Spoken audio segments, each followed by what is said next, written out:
Biblia y oración. Para una ciudad que quiere encarnar la misericordia social, al estilo de Jesús buen samaritano. Ahora te quiero invitar para que escuches atentamente las lecturas, medites la palabra en tu corazón, juntos oremos con ella para contemplar y vivir la acción de la misericordia en medio de nosotros. Lectura del libro de Isaías, capítulo 42, versículo del 1 al 4 y versículo del 6 al 7. Así dice el Señor: mirad a mi siervo, a quien sostengo, mi elegido, a quien prefiero. Sobre él he puesto mi espíritu, para que traiga el derecho a las naciones. No gritará, no clamará, no voceará por las calles. La caña cascada no la quebrará. El pabilo vacilante no la apagará. Promoverá fielmente el derecho. No vacilará ni se quebrará hasta implantar el derecho en la tierra y sus leyes, que esperan las islas. Yo, el Señor, te he llamado con justicia, te he tomado de la mano, te he formado y te he hecho alianza de un pueblo, luz de las naciones, para que abras los ojos de los ciegos, saques a los cautivos de la prisión y de la mazmorra a los que habitan en las tinieblas. Palabra de Dios, te alabamos, Señor. El Señor bendice a su pueblo con la paz. Hijos de Dios, aclamad al Señor, aclamad la gloria del nombre del Señor, postrados ante el Señor en el atrio sagrado. El Señor bendice a su pueblo con la paz. La voz del Señor sobre las aguas, el Señor sobre las aguas torrenciales. La voz del Señor es potente, la voz del Señor es magnífica. El Señor bendice a su pueblo con la paz. El Señor de la gloria ha tronado, el Señor descorteza las selvas. En su templo un grito unánime, gloria. El Señor se sienta por encima del aguacero, el Señor se sienta como Rey eterno. El Señor bendice a su pueblo con la paz. Lectura del libro de los Hechos de los Apóstoles, capítulo 10, versículo del 34 al 38. En aquellos días, Pedro tomó la palabra y dijo: está claro que Dios no hace distinciones, acepta al que lo teme y practica la justicia, sea de la nación que sea. Envió su palabra a los israelitas, anunciando la paz que traería Jesucristo, el Señor de todos.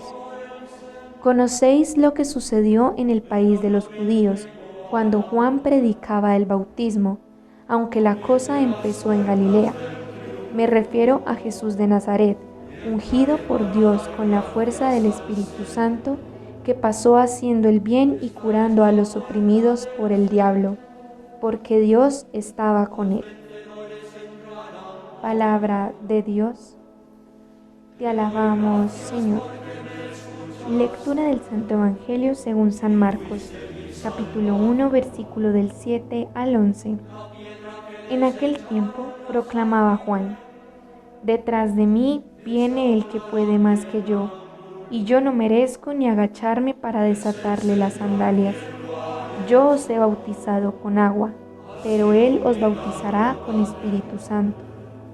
Por entonces llegó Jesús desde Nazaret de Galilea, a que Juan lo bautizara en el Jordán. Apenas salió del agua, vio rasgarse el cielo y al Espíritu Santo bajar hacia él como una paloma. Se oyó una voz del cielo: tú eres mi Hijo amado, mi predilecto. Palabra del Señor. Gloria a ti, Señor Jesús. Una nueva semana nos cobija en esta ocasión y con la fiesta del bautismo del Señor terminamos el tiempo de Navidad. Comenzamos lo que se llama en la iglesia y en la liturgia el tiempo ordinario. Nos dejó grandes enseñanzas este tiempo de Navidad y más en un contexto mundial de salud pública. Esta pandemia que nos ha llevado a reflexionar también en nuestra vida de salud. Pero la pandemia no convierte corazones. El que cambia y convierte corazones es el mismo Dios. Pero vayamos en este momento a las lecturas y qué nos dice con ocasión del bautismo del Señor. Ante todo, el profeta Isaías en el capítulo 42 menciona allí quién es el elegido del Señor. 5 características reúne el elegido del Señor y que presenta el profeta. La primera característica es que el elegido tiene el Espíritu, posee el Espíritu. En segundo lugar, porta el derecho, justicia, que lleva a implantar en las naciones, pero sobre todo para los más débiles, para los pobres. En tercer lugar, describe el profeta al elegido del Señor como aquel que ni va a ser protagonista, ni tampoco un fanático religioso. Ninguna de estas 2 características que por sí son muy negativas y poco creíbles cuando se pretende predicar la palabra del Señor. En cuarto lugar, eso sí, es luz de las naciones. Será luz de las naciones para donde quiera que vaya. Y por último, la misión de este elegido del Señor son los ciegos, los cautivos, aquellos esclavos del pecado, que el Señor busca ansiosamente para llevarlos a la luz de Dios. El libro de los Hechos de los Apóstoles, entonces, allí el autor nos presenta el anuncio querigmático. Dice él que comenzó en Galilea. Y el elegido del Señor es el ungido por Dios, quien no hace distinción de personas y que es portador de la paz. Unas características mucho más ya fruto de una experiencia de la iglesia, porque en este momento la comunidad se ha reunido a compartir la experiencia con Jesús. Y Jesús es precisamente el anuncio querigmático. Todo, dice el autor, comenzó en Galilea. Y fíjense ustedes que nuestro Señor, lo vemos permanentemente en el Evangelio, no hace distinción de personas, no hace acepción de personas. Por eso tiene la autoridad para implantar el derecho, la justicia y la paz. El evangelista Marcos entonces describe la presencia de Juan el Bautista y su misión. Propiamente Juan es bautizar con agua, mientras que Jesús de Nazaret bautizará con Espíritu Santo y fuego. Es así como sucede el acontecimiento del bautismo de Jesús.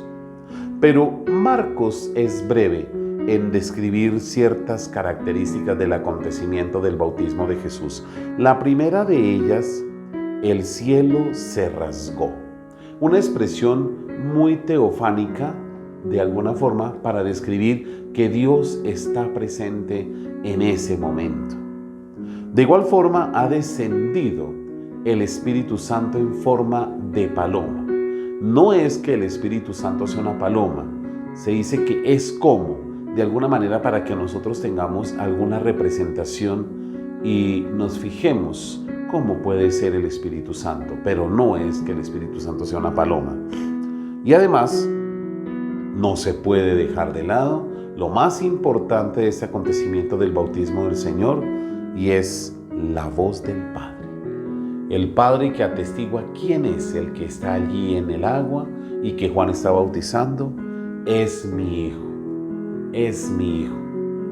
Por eso fíjense ustedes que toda esta colación que hace parte de la palabra en esta fiesta del bautismo del Señor, nos dice muy claramente y sin tanto complicarnos, pero el bautismo del Señor para todos nosotros es precisamente identificar que Cristo no se bautizó por ser pecador, no, sino porque quiso santificar las aguas del bautismo. En segundo lugar, si nosotros hacemos parte del discipulado de Cristo, entonces seguimos sus huellas. Y seguimos sus huellas precisamente en el bautismo. El bautismo no es para pertenecer a una religión, no. El bautismo es para seguir las huellas de Cristo y ser hijos de Dios. A eso es que se nos llama en el bautismo, ser hijos de Dios. Siempre que a ti te pregunten, oye, ¿por qué es tan importante el bautismo? Responde, porque nos hace hijos o hijas de Dios. En segundo lugar, somos templos del Espíritu Santo. Y en tercer lugar, miembros de la iglesia, miembros de una comunidad. Nosotros no somos personas solas en esta vida. Siempre que necesitamos de algo, de alguien, recurrimos a la comunidad. Fíjense que los sacramentos, ninguno se celebra solo. Siempre se necesita la participación de la comunidad, y esa comunidad es la iglesia. Entonces, la belleza de estos tres efectos del bautismo nos llevan a tomar una identidad cristiana. Y por eso lo decía en la semana anterior, el bautismo se va alimentando permanentemente con la Eucaristía. La celebro, pero también la recibo. Escucho la palabra, pero recibo el cuerpo y la sangre de Cristo. Entonces aquí es donde el don de la fe, el don del Espíritu, la gracia de Cristo hace que mi vida crezca, me haga un verdadero cristiano, te haga una verdadera cristiana, y de paso la misión. Porque no podemos encerrar la gracia de Dios como si fuera un artículo religioso en una vitrina. No, donde todo el mundo pasa, la ve y dice qué bonito, qué feo. No, la gracia de Cristo, el don del Espíritu Santo, hay que llevarlo a la comunidad, a los pobres, así como lo hizo Jesús, a los ciegos, saber orientar a las personas. ¿Cuántos de nosotros hemos sido bautizados, pero desafortunadamente nos dejamos llevar por otros distractores y terminamos desubicando a las personas, orientándolas mal? ¿Cuántos adultos de verdad nos hemos equivocado orientando mal a los jóvenes, mal a los niños, y se han perdido en el camino de la vida? ¿Por qué? Porque no hemos tenido esa identidad de ser hijos de Dios. Nos ponemos en discusiones religiosas, nos ponemos como a hacer proselitismo religioso, como si eso fuera importante. No, con la vivencia del bautismo hay que romper las fronteras, llamar a la hermandad, a la fraternidad, y de esta manera es como nosotros nos hacemos creíbles también en la misión que el Señor nos ha encomendado. Así pues, queridos hermanos y hermanas que me escuchan, acudamos a ese Dios Padre que nos ha enviado a su Hijo. Adoremos a Cristo, el Hijo amado. Invoquemos a Dios todos los días cuando te levantes. Recuerda una frase propia del bautismo: envía, Señor, tu Espíritu sobre nosotros. Y recibe la bendición del Dios de amor, Padre, Hijo y Espíritu Santo, descienda sobre ti, permanezca para siempre en tu vida. Amén. Quiero desearte un bonito domingo, un inicio de semana. Conserva la salud, la calma en los momentos difíciles que tengas en tu casa en medio de estas restricciones.